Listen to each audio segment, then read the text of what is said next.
The derelict ship floated in the dark space beyond the rim of the galaxy, spinning slowly, like a forgotten monument to something long dead, its hull blackened with ancient scars and riddled with the remains of long-cold plasma fire.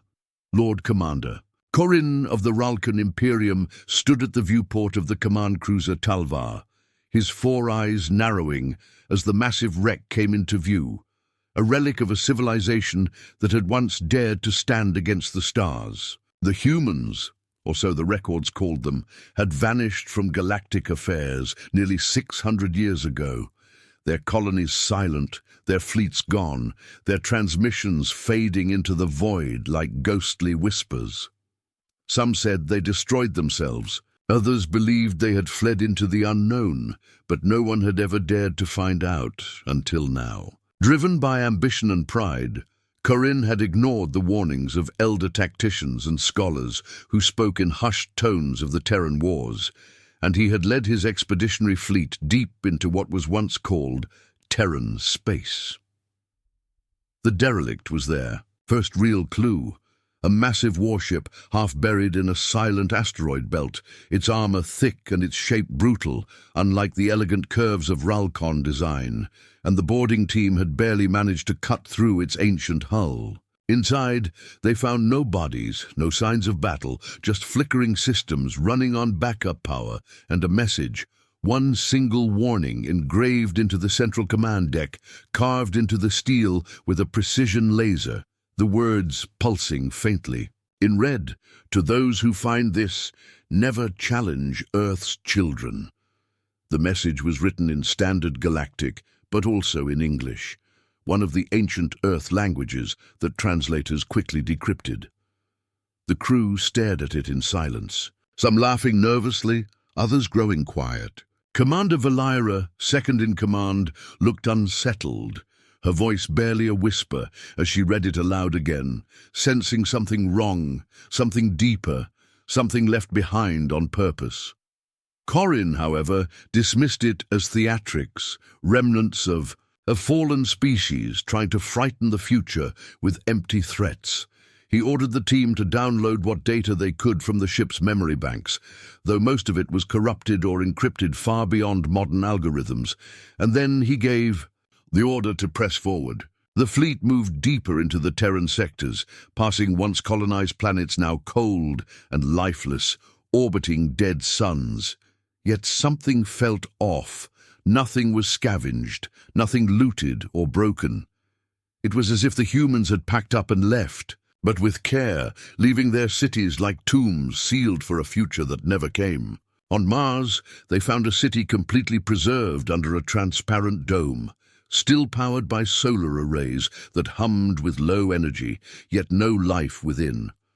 On Europa, beneath the ice, drones still moved, maintaining pipes and reactors, ignoring their presence. Every signal they sent was answered by silence. Every scan returned incomplete data, scrambled by interference too structured to be natural. Some among the fleet began to whisper of ghosts, others of watchers. Valira approached Corin again with her concerns, urging caution, suggesting they had already gone far enough, that the warning wasn't meant as a joke but as a final line in the sand. Corin grew frustrated, seeing only opportunity in the silence, believing the humans had simply grown tired, worn out from centuries of fighting, and that now was the time to seize what was left. But as they approached the outer planets, strange things began to happen. Scouts went missing without distress signals. Ships reported brief sensor flickers like shadows slipping past them at impossible speeds, and drones returned with damaged memory cores. Then came the signal, a single pulse from the far edge of the system, rhythmic, measured, deliberate. It was not natural, and it was not Ralkon. It was a beacon, but not a call for help, a warning. The fleet's long-range scanners lit up, revealing something massive emerging from beyond Pluto, far larger than any ship they had ever recorded, moving with silent purpose. It didn't broadcast identity or respond to hails.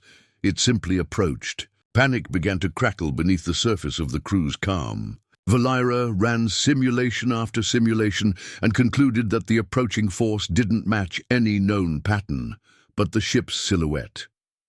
It looked Terran. Corin still refused to back down.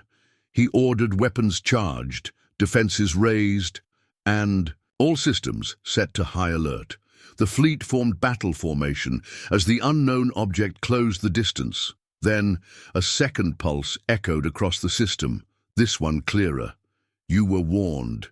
Before Corin could respond, the stars blinked, and something unseen passed between the ships. One cruiser vanished entirely, no explosion, no debris, just gone.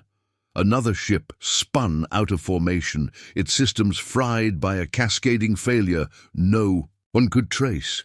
Corinne shouted commands, but the silence was now unbearable. It was not just the silence of space, it was the silence of something waiting, watching, judging. The message on the derelict ship had not been a bluff.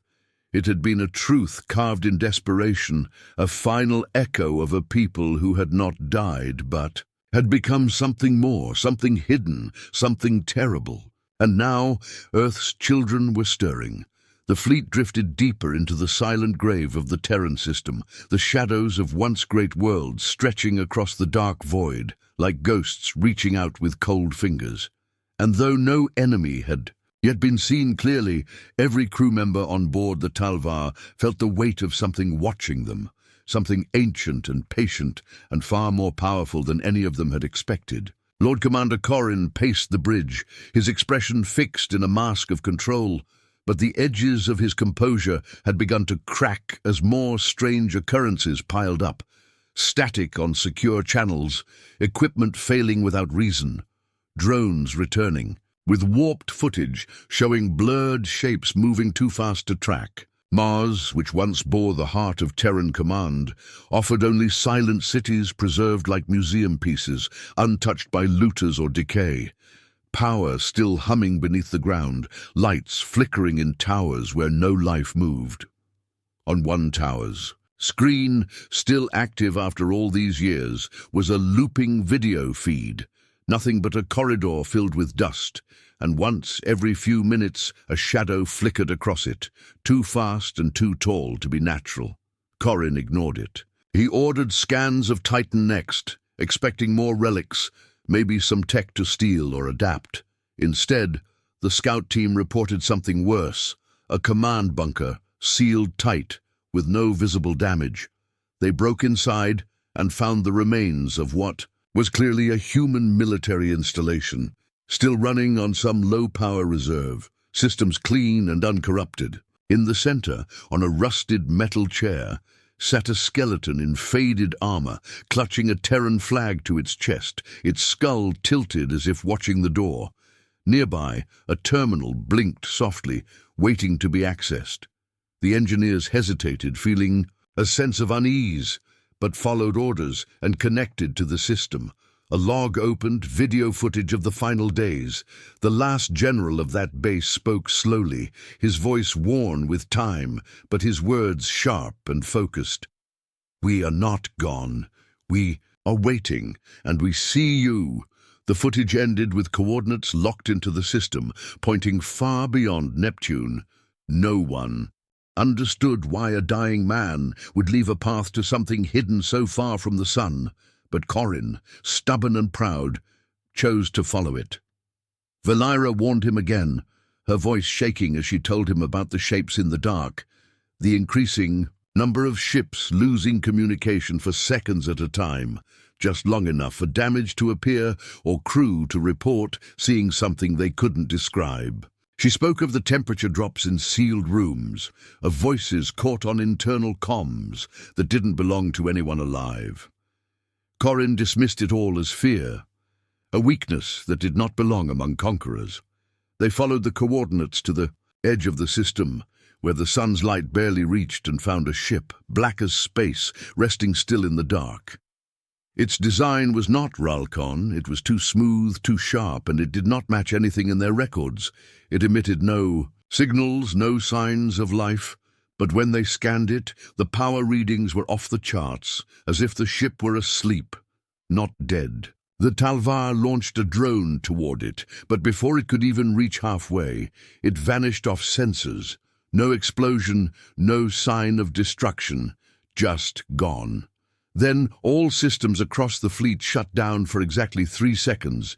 During those seconds, every crew member saw something different. Visions of Earth in fire, skies filled with ships that bent reality around them, and voices whispering not in threats, but in warnings. When systems returned, the strange ship was gone. No engine signature, no trail. It was as if it had never been there. And yet, something had changed. The stars looked wrong. Their alignment had shifted slightly, not enough for panic, but enough that astronomers aboard noticed and couldn't explain it. One by one, the ships began to suffer from what the engineers called non-physical failures. Mechanical systems working fine, but behaving unpredictably, guided by something unseen. Corin tried to issue a fleet-wide retreat, but the hyperdrives wouldn't engage. Navigation systems spun in loops, rerouting all jump calculations back toward Earth, as if something was holding them there. Then the signal returned. Not a distress beacon, but a countdown. 6 hours, pulsing across all channels, repeated in English, Standard Galactic, and dozens of dead languages. Valera begged Corin to prepare for defense, or at least to send warning back to the Imperium, but all long-range communication was jammed. They weren't alone anymore. Ships that weren't on the manifest began appearing on their radar just outside sensor range, there one moment, gone the next. Shapes the size of frigates, but with no emissions, no identity. Something was moving. In the dust of the Terran graveyard, something old, something angry. Corin finally realized too late what they had done. They hadn't discovered a lost race. They had trespassed into a preserved battlefield, a place where Earth's children had chosen silence not out of weakness, but out of a promise to themselves. A promise that no one would ever harm them again. The warning on the derelict wasn't a lie, it was the truth left behind by a people who had mastered war, then sworn never to unleash it unless provoked. And now, provoked they had been. The countdown ticked down past 5 hours. Somewhere beyond the ice moons, engines roared to life. Engines not built by Ralcon hands. Ghosts moved in the dust, and they were no longer sleeping. The countdown reached 3 hours, and tension thickened inside every ship in the Ralcon fleet, like a storm about to break.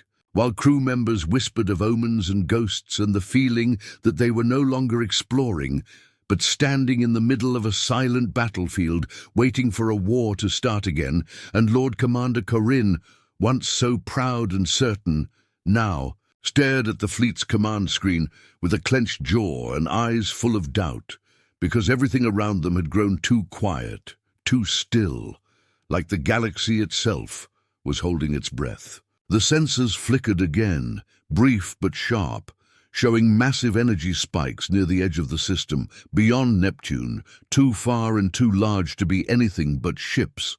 But they didn't match any known signature, not even those of old Terran. Designs, they were new, advanced, and cloaked in a way that made the machines stutter just trying to read them. Commander Valera, now leading the growing group of officers who feared they were in mortal danger, tried once more to convince Corin to retreat, to leave, to abandon the mission before the full storm fell, but the jump drives still refused to. Calculate escape paths, as if something beyond the system's edge had locked them inside a cage without walls, and even the engineers had stopped offering explanations, instead just staring nervously at their consoles, waiting for the next sign. One of the frigates, the Vornak, went silent without warning. No explosion, no call, no sign of damage, just a black void where a warship used to be, and when a recon drone was sent to investigate, it showed only twisted metal floating where. The ship had been with no sign of what had torn it apart. Then came the signal, not in language, but in sound, a low, humming tone that vibrated through the hulls of every ship, rattling cups on tables and sending vibrations through the bones of every living being in the fleet. a sound so deep it wasn't heard, but felt, as if the stars themselves were growling. The tone was followed by a voice, cold and calm, transmitted in flawless standard galactic, echoing across every screen in the fleet. Your mistake was ignoring the warning. It was not a threat, but a sentence. Corin froze, and for the first time in his career, said nothing. Outside the ship, far beyond the orbit of Neptune, space twisted, and the Terran fleet arrived. They did not decloak in the usual way. They simply appeared, as if the universe had hidden them behind a curtain and then pulled it aside. Their ships were dark and massive, shaped like knives and wings, built for speed, silence, and devastation. There were dozens, then hundreds, all moving with impossible coordination. No delays, no signals, no hesitation. The Ralcon fleet opened communications, but the Terrans did not respond. Then they moved. One of the Terran ships, smaller than the rest but faster, dove toward a Ralcon cruiser at a speed that sensors couldn't track, fired a single shot, and pulled away. The cruiser didn't explode. Instead, its shields collapsed, its power grid melted, and it drifted dead in space, lights flickering like a dying breath. A second Terran ship used a weapon no one recognized, and a Ralcon destroyer simply folded in half, breaking at a perfect angle with no visible damage. Panic spread across the fleet, weapons fired blindly, targeting systems failing to lock onto. The fast-moving Terran vessels, which seemed to dance through space like they already knew what was coming. Corin tried to call for reinforcements, but communications were blocked again. No signal left the system, no message reached the Imperium. The Terrans were not just attacking, they were controlling the battlefield, shaping it like artists with a canvas, striking where it hurt, disabling rather than destroying, as if holding back. Valera's voice shook as she said the words that no one wanted to hear. This isn't a battle, this is a demonstration. She was right. The Terran fleet never moved to destroy the Ralcons entirely. They targeted weapon systems, propulsion, command decks, but always with surgical precision, never more force than needed. One of their ships broadcast a short message, only 3 words. You crossed lines. Then silence returned. The remaining Ralcon ships, those still operational, formed a defensive circle, shields overlapping, trying to protect their wounded. But the Terrans didn't press in. They hovered at a distance, surrounding the fleet like wolves watching prey. Already too weak to fight, one of the Terran ships slowly advanced, and from its side a sleek vessel detached and approached the Talvar. Corin wanted to fire, but his weapons had already been disabled. He could only watch as the small ship docked and a single figure stepped aboard. The figure wore armor unlike anything the Ralcons had seen. Light, flexible, covered in shifting dark grey plates that absorbed light instead of reflecting it. The faceplate opened to reveal a human, eyes cold, face calm. He didn't carry a weapon, but every step he took made the crew step back in fear. He stopped in front of Corin and said in a quiet, steady voice, "You were warned. Centuries ago we asked for peace. We left, not because we were defeated, but because we chose silence. You broke that silence." Corin, trembling, asked why they didn't just destroy them. The human paused, then said, "Because this is not revenge, this is memory."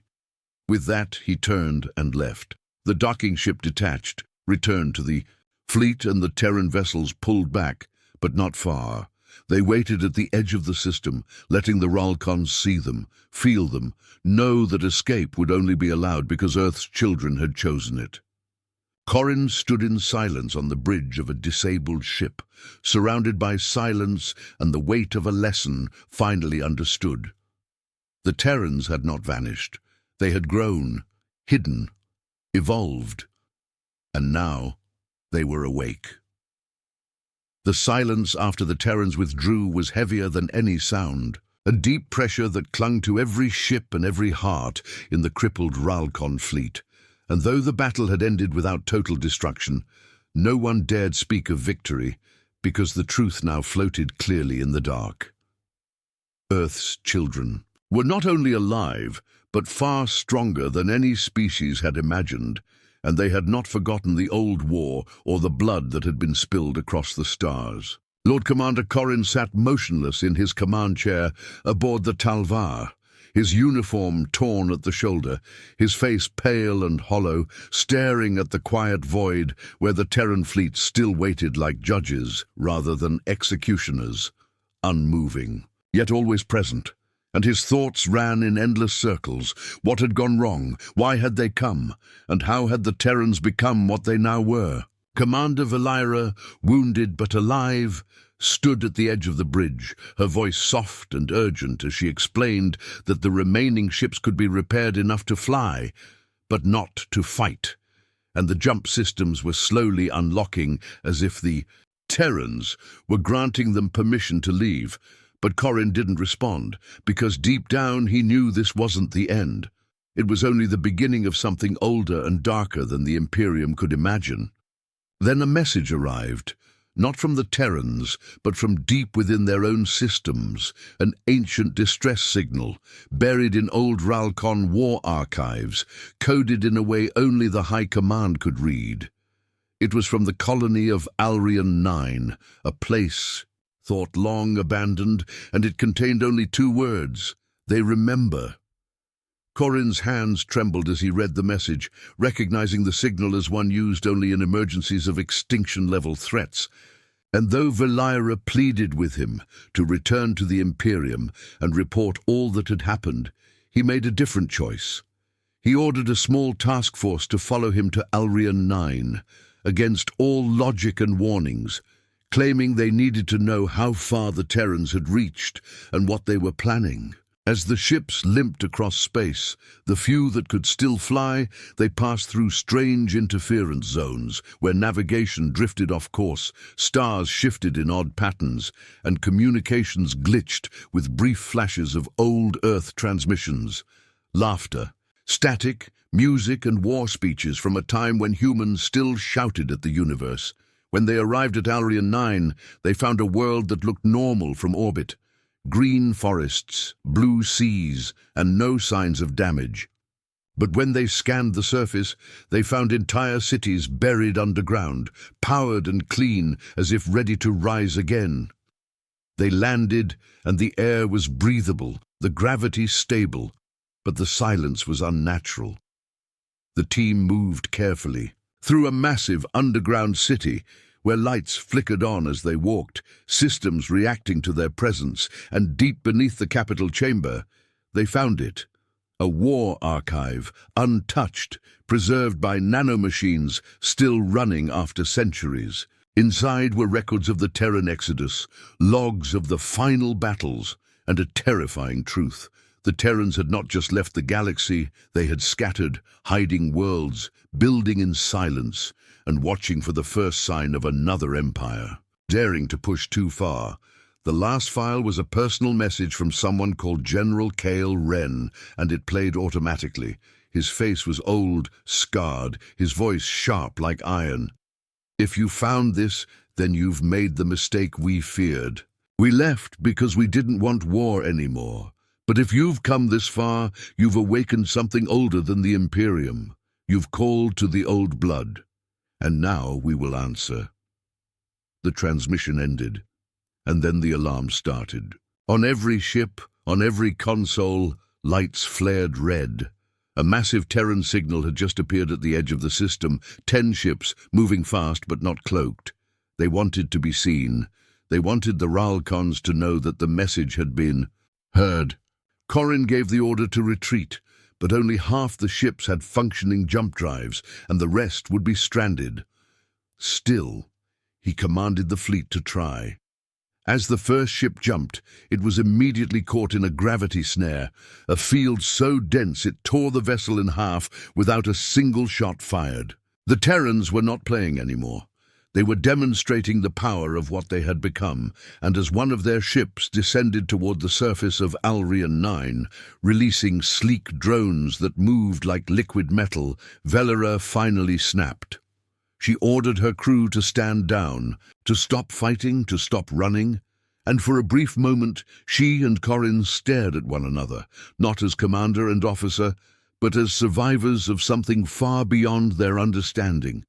Then, from the horizon of the planet, a second Ralkan fleet emerged, not part of the original mission, but sent as reinforcements from the Imperium, unaware of what they were walking into. They hailed the Talvar, demanding updates, and Corin tried to warn them, but the message never reached them.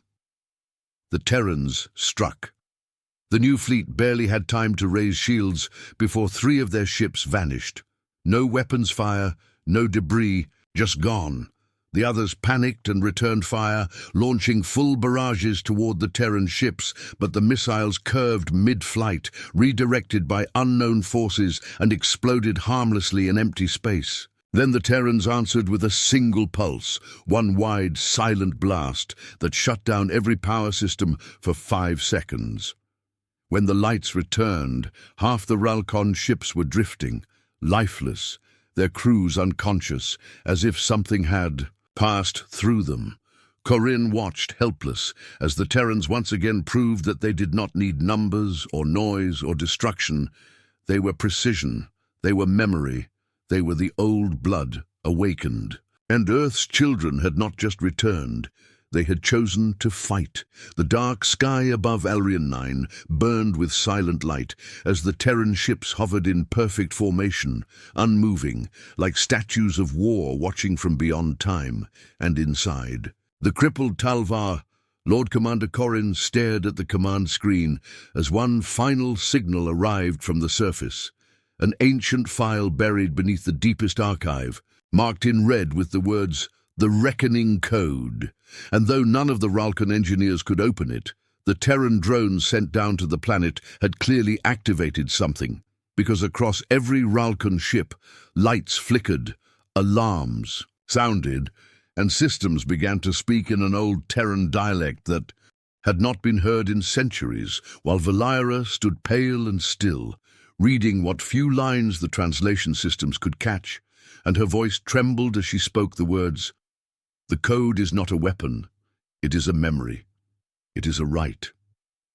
At that moment, all the remaining Ralkan ships received a transmission, not from the Terran fleet, but from a source buried deep beneath the surface of Alrian 9, where a Terran AI, long dormant, had awoken and now spoke directly to the minds of every being in the system, not through words, but images, memories, pain, and warnings, showing flashes of the last war, when Earth's children had been hunted, beaten, and pushed beyond the edge of the galaxy, and then showing what they had built in silence, ships that moved faster than light without fuel, weapons that used gravity itself, minds that fused with machines, and a code, a final command left by the last Terran Council. Never attack, but never forget. The Reckoning Code had been placed in hidden worlds as a fail-safe, an answer to future threats. And now that the Ralkons had broken the old warnings, the code had activated, sending signals to other Terran fleets scattered through the stars, calling them home, calling them to rise. Corin fell to his knees as the truth unfolded. This wasn't a trap, it was a trial, and the Ralkons had failed it. One of the Terran ships finally spoke aloud, its voice echoing across every frequency. With chilling calm, "You came searching for conquest. You found judgment. Now we offer choice." Every Ralkon ship, still functional, received a data package, a single encrypted file, marked with a choice: stand down and be marked, or resist and be removed. Valira opened the file and found not a virus, not a command, but a shared memory, a full download of Terran history, their suffering, their exodus, their survival, and the oath they had sworn to never allow the past to repeat. It was overwhelming, thousands of years compressed into moments, and with it came something else, a signal embedded deep in Terran genetic code, a sequence locked in their DNA that could activate ancient machines, and she realized with horror. The Terrans weren't just survivors. They were the keys to old technologies lost to the galaxy. The Reckoning Code was more than a warning. It was a system that measured guilt and memory, built to awaken only when ancient crimes repeated themselves. Corin tried to order the ships to retreat, but the Terrans blocked the commands with ease, and instead a hologram appeared before him, an old man in black armor, his eyes glowing silver, his voice heavy with age. "You were warned. Now choose." The Ralcon fleet had minutes to decide. One cruiser panicked and fired, and within seconds it was gone, dissolved into ash without sound. The rest held their fire.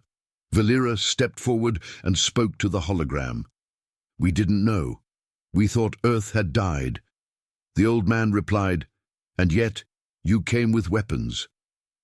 On the surface of Alrion 9, the Terran drones finished their task, rebuilding the central tower of the lost city, activating a beacon that reached across systems, and far away, in regions long forgotten by the Imperium, Terran ships began to stir. Across the galaxy, sleeper fleets lit up, silent colonies rose, and every empire that had once hunted them would now feel the presence of what had returned. Earth's children were not seeking war, but they would not hide again. The Reckoning Code would ensure that. The Ralcons, cornered and powerless, finally answered. One by one, the ships sent back the signal of surrender. Not with pride, but with fear and understanding. The Terrans accepted. They did not destroy. They did not vanish. They left their ships above Alrion 9, unmoving, watching, a silent warning. For the next, who might forget. As the Talvar prepared to limp home, Corin looked back at the screen one last time, at the words glowing bright. "This is not vengeance. This is remembrance." And in that moment, he understood. Earth's children had never stopped fighting. They had just waited until the stars were ready to remember them. The stars were quiet again, but not in peace. Their silence now carried weight, like the breath before a storm, and across the galaxy, echoes of the Terran return rippled through. Every empire, every throne, every system that once believed Earth had been forgotten, while rumors flew faster than light, whispered in war rooms, markets, and among spies who all asked the same question: how could a race so broken rise so far, so silently, and with such power that not even the Imperium dared challenge them again? Meanwhile, aboard the battered Ralcon flagship Talvar, Lord Commander Corin stared into the black beyond the window, not speaking, barely breathing, haunted by what he had seen.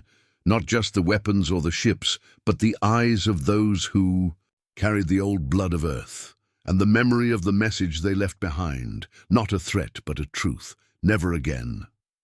Valera, standing beside him, watched as the stars stretched, and as they traveled back toward the Imperium core, they received scattered reports of strange things. Terran drones appearing over ancient battlefields, ships once lost now found, fully repaired and active, and messages being sent in languages long dead but clearly human, always ending with a simple phrase: "We are awake." In the Senate chambers of the High Imperium, leaders argued and pointed fingers, some calling for a full military answer, others begging for silence, fearing that another wrong move might end everything. But deep inside the Imperial vaults, where the oldest war records were kept, a hidden scroll was uncovered, sealed during the first Terran purge, and it told of a plan. A desperate act by the last human generals to scatter not only ships but seeds, genetic lines hidden in other races, silent carriers of Earth's legacy who would awaken if the stars turned dark again. As that scroll was read aloud, a chill ran through the room, because it meant Earth's children were not only among the stars, they were within them. Corin, upon hearing this, ordered a scan of every Ralcon world, searching for anomalies in the population, strange memories, dreams, or knowledge passed without learning. And soon the results came. Dozens of Ralcons had memories they never lived, words they never learned, and abilities they never trained, and it became clear that the Terran plan had worked far beyond war. It had reached into the future through blood itself. As panic grew, Terran ships did not strike, did not move. They watched, patient and still, their presence a whisper rather than a roar. But wherever their symbols appeared, conflict stopped, pirates vanished, and empires paused, unsure if they were being tested. Even the distant Zerak swarm, known for devouring systems, withdrew from a planet marked with Terran code, leaving behind a message carved in stone. "We saw what you left behind. We will not challenge it." And as this pattern repeated, hope and fear spread together. Some saw the Terrans as guardians reborn, others as monsters from the past, but no one could deny their message had worked. Still, Earth itself remained quiet, its location unknown, hidden behind codes and beacons only the old blood could unlock. And when a rogue Imperium admiral tried to find and attack it using forbidden star charts, his entire fleet vanished within. A single jump, not destroyed, simply erased as if swallowed by the stars, and the only thing that returned was a single pod with one line etched on its surface. Earth is not a place. It is a promise. Meanwhile, Corrin found himself dreaming of old battles, of strange skies and ancient ruins, memories that were not his, and he realized he too had been touched by something, by the reckoning code, by the presence of those who never left. Valera came to him one night, holding a small device they found among the ruins of Alrian 9, now active and glowing, and when she placed it on the table, it showed a map of the galaxy. Not just stars, but lines connecting them, routes only Terrans knew, and at the center was a signal, pulsing like a heartbeat. "They're calling others," she said, her voice low. "They're not finished." And as they stared at the map, it grew, showing new signals blinking to life. Worlds waking up, people remembering things long buried, and deep within the folds of space, a voice spoke once more, not from a ship or machine, but from the stars themselves. "We are not here to rule. We are here to remind." The next weeks passed in uneasy calm, as ships from dozens of species began receiving strange signals. Some ignored them, others followed, and those who did found Terran beacons, left like breadcrumbs, leading them to places filled with knowledge, warnings, and the message that what had happened before must never happen again. Even the Imperium, proud and ancient, began to change, not by force, but by fear and awe. And for the first time in memory, the great empires started speaking to each other, not with weapons, but with words, forming quiet councils to discuss peace, knowing that the Terrans were watching. And still, Earth itself remained hidden, its people scattered yet united, their presence felt but not seen. And some began to wonder if the Terrans were even flesh anymore, or something else, part machine, part memory, part justice bound by stars. And when one wandering poet from the outer systems claimed he met a human on a dead moon who told him, "We walk where the stars forget, because someone must remember," no one laughed. In the end, what remained was not war, not victory, but a truth that echoed through every system. Earth's children had returned not to conquer, but to warn, and their silence now meant more than any threat.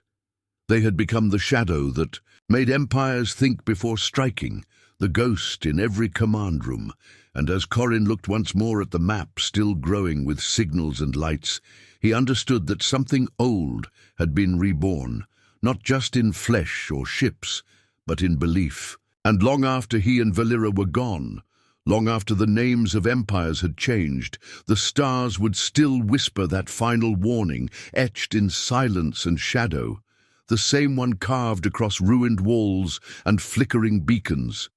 Never challenge Earth's children, because those who did never heard the stars the same way again.